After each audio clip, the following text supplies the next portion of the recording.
Good evening, and thank you for tuning in to Midnight Monologues, hosted by Don Mateo, where we read you short bedtime stories to help you wind down for the night. Tonight's story, Whiskey and Wings.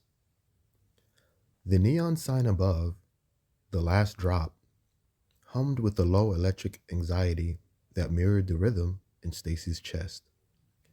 It was 2 a.m., that hazy hour when the city held its breath and the secrets of the night began to bleed into the light of dawn. Stacy wiped the mahogany bar for the 10th time, her eyes drifting to the corner booth. There sat Matthew. He wasn't like the usual crowd of weary laborers or loud-mouthed tourists. He dressed in a tailored charcoal wool and carried the quiet, dangerous air of a man who knew exactly how the world worked and how to break it. For 3 nights, he had ordered a single neat scotch, stayed until closing, and watched her. As the last patron stumbled out, Matthew didn't move. He reached into his coat and placed a heavy unmarked brass key on the bar. "The engine is running, Stacy," he said, his voice a low velvet rasp that sent a chill down her spine. "There is a plane in a private hangar 20 minutes from here. By sunrise, we could be looking at the Mediterranean.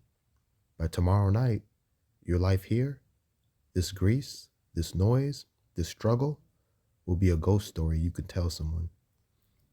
Stacy looked at the key, then at her own hands. Her knuckles were red from cold water and hard work. She had rent due on Monday, and a life that felt like a circle she couldn't break. "You don't even know me," she whispered, her heart hammering against her chest.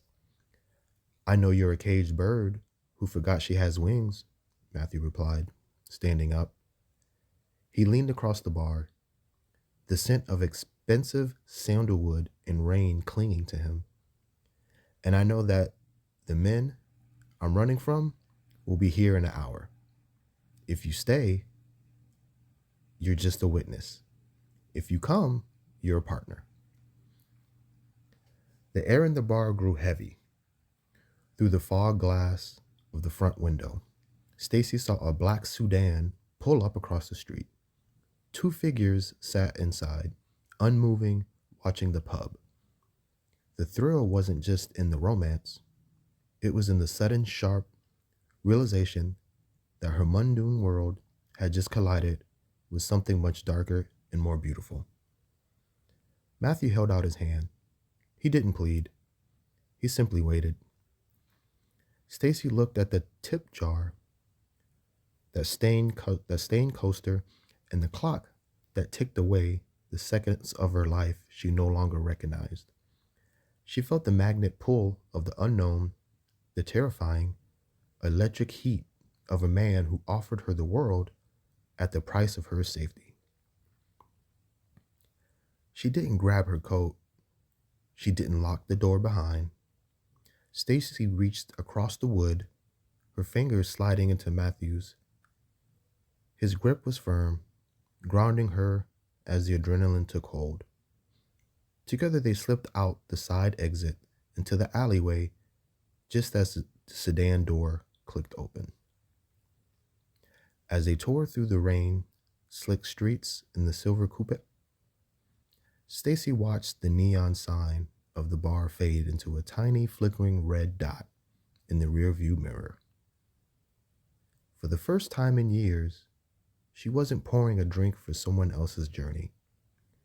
She was finally on her own. Thank you for listening. If you are still awake, be sure to tune in to our next bedtime short story. Good night. This is Don Mateo, Midnight Monologues.